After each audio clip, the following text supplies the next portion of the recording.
berkat dan kelimpahan di dalam Tuhan. Nah, berkat dan kelimpahan ya, mungkin kalau diterjemahkan sang tite fu fak cai. Ya, kadang-kadang alerginya orang Kristen itu fak cai ya. Padahal ya kepingin ya. Berkat Tuhan turun di hati, seneng nggak? Kalau berkat Tuhan turun di kantong, seneng nggak? Nggak seneng. Oh, ya. Jadi ini apa? Batas tipis antara rohani dan mata duitan. Nah ini ya. Nah kenapa kok kita pakai baju merah saat ini? Wah ya. Kenapa pakai baju merah? Ada yang pakai baju kuning ya. Baju kuning ya. Baju merah itu menimbulkan satu sukacita. Betul ya? Satu sukacita. Sukacita, kehormatan, bijaksana ya. Warna merah ya. Warna merah. Karena itu di Imlek itu pakai baju warna merah. Nah, dan kalau ada kematian, kalau sudah warnanya merah, apa artinya? Di atas, ya 80 ke atas. Kenapa? Usia manusia 70 tahun, dan kalau kuat 80 tahun. Betul ya? Nah, itu di Alkitab ada. Kalau lebih dari 80, itu sukacita. Bukan yang meninggal yang sukacita. Meninggal otomatis kalau dia dalam Tuhan ya pasti sukacita. Tetapi anaknya, cucunya sudah berhasil ngopeni orang tuanya sampai usia 80 ke atas, itu adalah sukacita. Betul? Ini sukacita. Ya, mari kita sama-sama pikir, sukacita itu seperti itu ya. Luar biasa. Ya, semoga semua kita bisa ngopeni orang-orang tua kita sampai usia 80, dan yang hadir di sini bisa sampai usia 80. Wah, amin. Nah, ini satu kegembiraan, satu sukacita ya. Karena itu jangan taruh orang tua di panti jompo, nggak dapat warna merahnya. Ya. Kalau di panti jompo jauh gitu ya. Ya, kalau pelihara orang tua ya. Wah, ini ya. Ada yang pakai kuning ya. Kuning ini simbol satu keberuntungan, hoki, satu kemakmuran. Nah, di dalam Imlek ya, karena ini gandeng dengan Mazmur 65, ini saya sudah juga agak ya. Nah, itu kata sakti ya, kata sakti. Jadi bagaimana sakti itu dipuja ya, Tuhan Allah ya, di dalam koi yang sekarang pakai sen ya, sen ya, sen sakti. Nah, ini biasanya satu ucapan yang kita ucapkan kalau hari raya Imlek, betul ya? Ada Sinyan Kuaile, karena ya permulaannya, karena kita merayakan tahun baru sebagai satu permulaan tahun ya, permulaan tanggal 1-nya 29 Januari kemarin. Sekarang sudah tanggal 12, nanti 15 hari Rabu Cap Komek ya. Jadi ini tanggal 1. Gimana ini ya? Sinyan Kuaile, selamat tahun baru, selamat memasuki musim semi, selamat mungkin mulai bertanam dan nanti mau panen dan lain-lain. Selamat, ini alam petani di sana ya. Dan kemudian kongsi fakcai ya, ini yang orang Kristen kadang-kadang tidak mau ya. Kenapa kok nggak mau fakcainya itu? Kok koyok kaya-kaya, suge-suge bener ya? Ya padahal orang Kristen kepingin suge pada. Ya, di dalam Alkitab banyak orang kaya ya, Abraham ya. Fak itu mendapatkan, menghasilkan, cairnya itu harta ya, itu fak ya. Ya, setiap kita bekerja ya cari harta juga gitu ya. Ya, dan biasanya fak ini kalau kita ucapkan, saya mengucapkan untuk Bapak Ibu gitu ya. Jadi bukan saya yang kepingin kaya, tapi saya ucapkan selamat untuk nantinya tahun ini jadi kaya gitu ya. Nah, sebaliknya nyalami ke sini. Wah, ya Bu ya. It's okay kan ya, it's okay. Memang yang beberapa orang Kristen pakai Sinyan Kuaile Mokon ya, pakai gitu ya. Tapi saya sih tidak terlalu. Memang hanya banyak pendeta, banyak yang mikirkan, nggak enak fungsi fakcai ya. Tapi umumnya memang fungsi fakcai, itu ya. Fungsi fakcai, senti jengang, badan sehat ya. Wan serui ya, bagaimana cita-cita kita tercapai ya. Kemudian nian yui, yaitu bagaimana kita dapat rezeki yang berlimpah-limpah, dapat kelimpahan itu tadi ya, temanya berkelimpahan ya.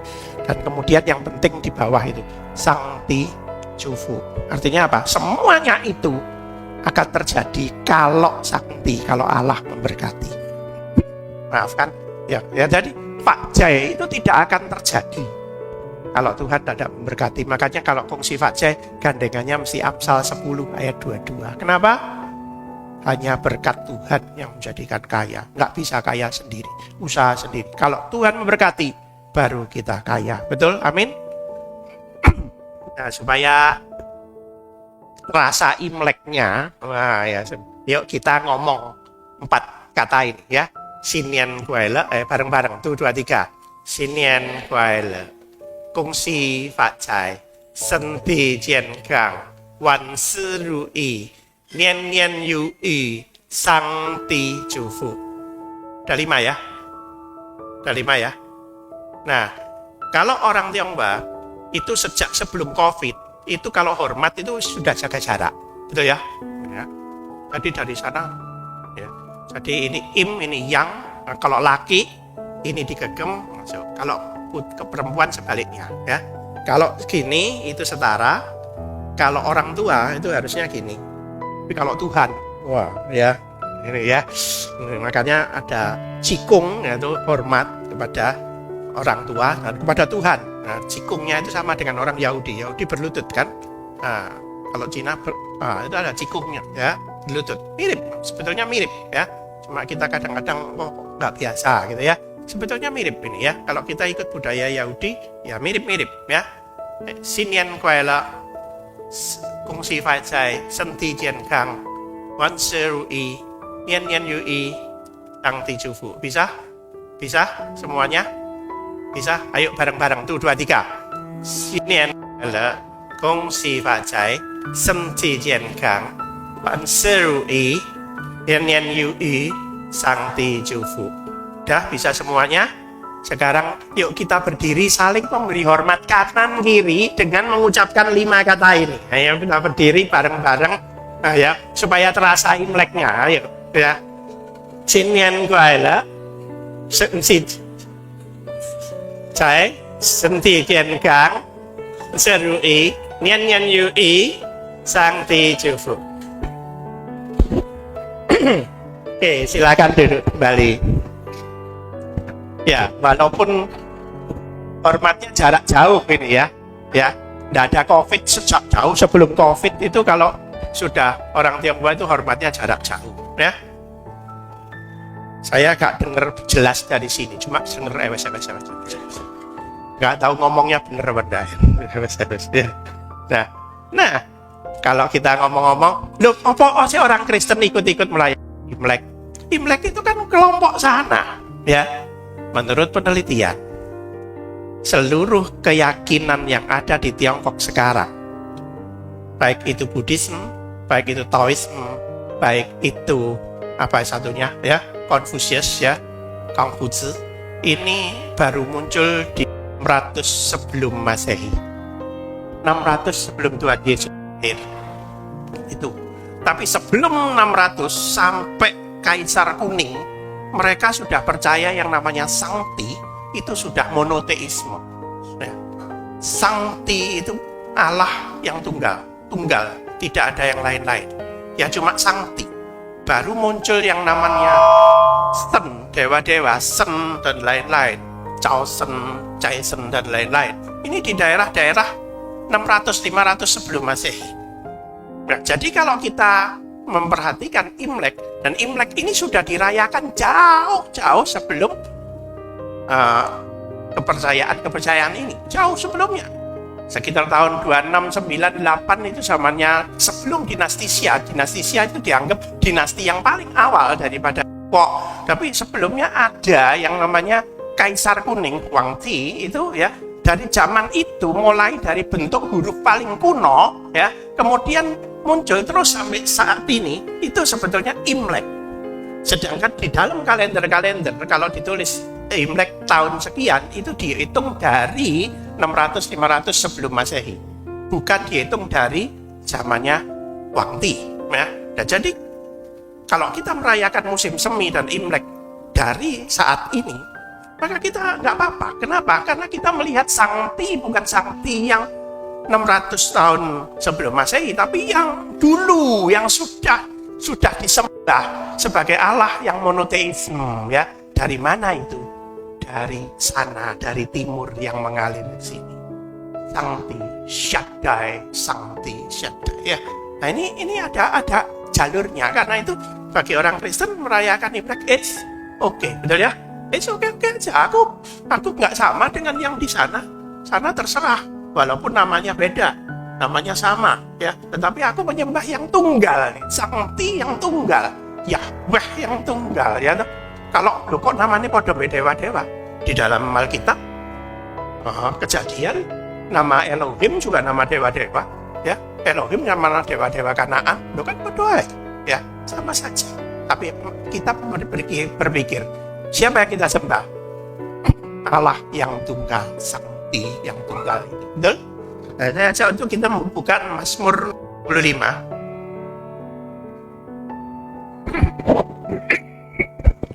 Maaf, suara saya agak nggak tahu, ini tadi stereo. Gak stereo ya. Stereo tidak sana malah mengung ya. Mazmur 65 itu adalah Mazmur Daud, Mizmor David, Syirim ya. Ini adalah mazmur nyanyian syukur ya.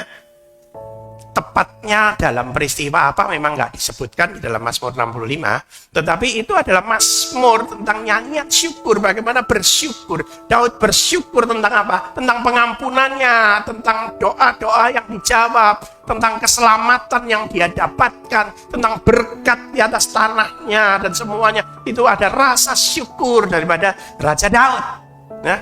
Dan Raja Daud menuliskan Mazmur ini, dan kemudian kita sama-sama baca, tapi nggak baca semua.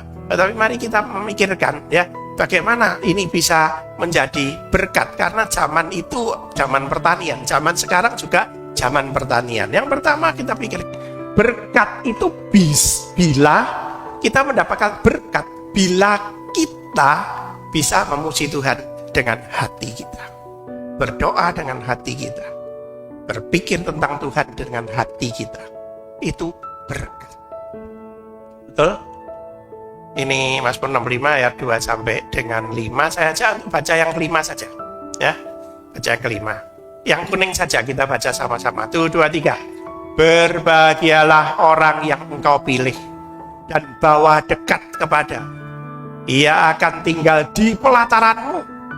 Kiranya kami menjadi kenyang dengan segala yang baik di rumahmu, di baitmu yang kudus ya. Berbahagialah itu di dalam bahasa aslinya juga berarti esher. Esher itu juga berarti bersukacitalah, diberkatilah ya, kata diberkatilah. Ini kalau bahasa itu ada bahasa Mandarinnya itu yufu ya. Yu itu punya, fu itu berkat, itu memiliki. Oh ya, sudah ada berkat, sudah punya, memiliki lagi, mantap itu berkat ya. Diberkatilah ya, diberkatilah orang yang kau pilih gitu ya. Ini diberkati ya, Sancti Cufu, fu-nya itu ya, fu-nya diberkatilah. Tapi diberkati bukan cuma urusan-urusan duit, tapi urusan-urusan yang bermacam-macam. Apa yang dikatakan di dalam sini? Berbahagialah atau diberkatilah orang yang dipilih oleh Tuhan. Yang kedua apa? Yang dekat dan tinggal dekat dengan Tuhan. Artinya apa? Diberkati itu karena dekat dengan Tuhan, beribadah terus, diampuni. Bapak Ibu kan pernah makan ini ya.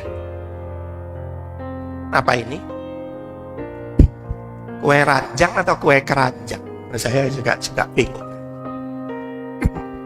Kue ranjang, kue keranjang, nian kau ya, kue tahun baru, nian kau.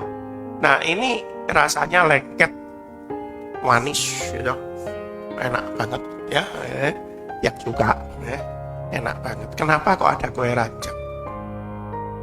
Karena ceritanya ada dewa dapur,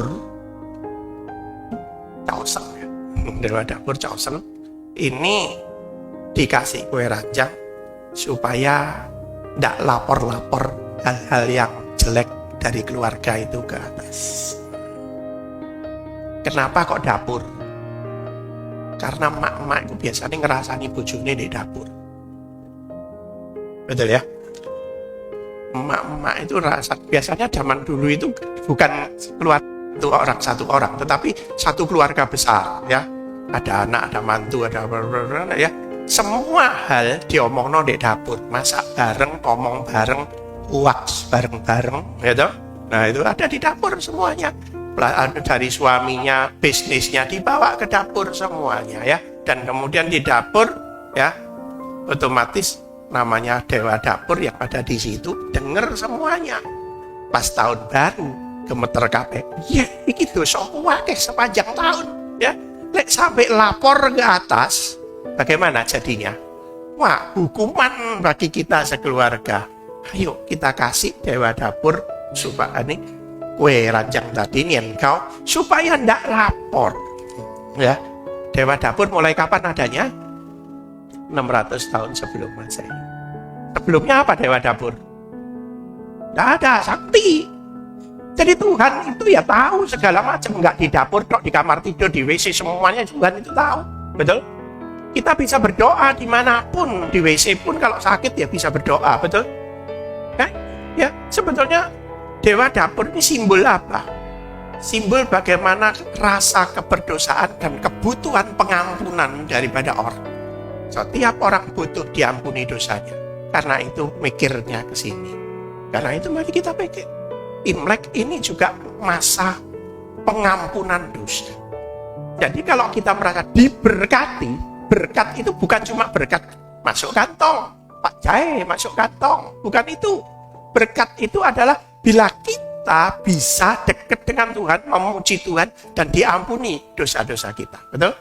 Jadi Pak Jae itu bukan soal kekayaan materi, tapi kekayaan moral, kekayaan mental, kekayaan rohani, kekayaan ilmu, kekayaan yang lain-lain juga. Nah, mungkin kita jelas ini kata berkat yang sering dipakai, ya, sering dipasang di rumah. Mungkin di rumah ada yang pakai huruf ini ditaruh di ruang tamu atau ruang depan, malah ada yang dibalik ini. Kalau gini berkatnya turun masuk kantong sini. Kalau dibalik ngerocok ke bawah berkatnya. Ya, katanya ya. Apa ini berkat? Coba kalau kita pikir, berkat itu apa? Berkat itu itu adalah heaven, surga. Jadi berkat itu pasti turun dari surga. Go itu yang kotak itu, moth itu berarti person, orang. Yang ke bawah itu field itu sebetulnya tempat kerja. Kalau zamannya Adam dan Hawa ya bisalah itu dianggap Taman Eden, karena Taman Eden itu tempat kerjanya Adam dan Hawa. Dan kalau kita itu ada tempat kerja, ya, dari surga cukup sandak pangan papan pada pekerjaan. Ini adalah berkat, tapi bukan itu toh. Sebelah kirinya itu sebetulnya adalah kata-kata Allah, firman Tuhan, firman yang sakti. Jadi berkat itu tidak mungkin sendirian tanpa ada firman-Nya sakti, tanpa ada firman Tuhan, tanpa dari surga. Jadi berkat itu bukan sekedar berkat. Berkat itu pasti dari surga, dari Allah, dari Tuhan. Ya, oh berkat masuk sini, tidak bisa. Berkat itu harus dari Tuhan. Karena itulah mari kita pikirkan tadi, ya. Mari kita pikir. Kita bisa merasakan diberkati kalau apa? Kalau kita dekat dengan Tuhan. Kalau kita ada di pelataran tempat ibadahnya. Kalau kita ada di gereja. Kalau kita pemikiran kita ada di gereja. Pemikiran ini adalah pemikiran di masa Israel, di zaman ada tabernakel. Kemah suci ada di tengah. Kemah suci ada ruang maha kudus, ruang kudus, dan ruang ada halaman. Di luar halaman, kemah-kemah ini disusun di utara, selatan, barat, ya semua. Dan pada saat Musa masuk ke kemah pertemuan, semua orang ini bisa di depan kemahnya masing-masing melihat dia masuk ke kemah pertemuan sambil berdoa di sana. Dan ini adalah bagaimana orang yang diberkati. Orang Israel diberkati. Kenapa? Karena dia dekat dengan Tuhan, dekat dengan pelataran bait Allah, dekat dengan Allah, dekat dengan sakti. Nah ya, karena itu berkat bukan cuma harta, tetapi begitu kita diizinkan dekat dengan Tuhan, diizinkan untuk bisa menyembah Tuhan, itu adalah berkat. Karena berkat di dalam bahasa Ibrani-nya adalah ini. Wis, Lanjut ini.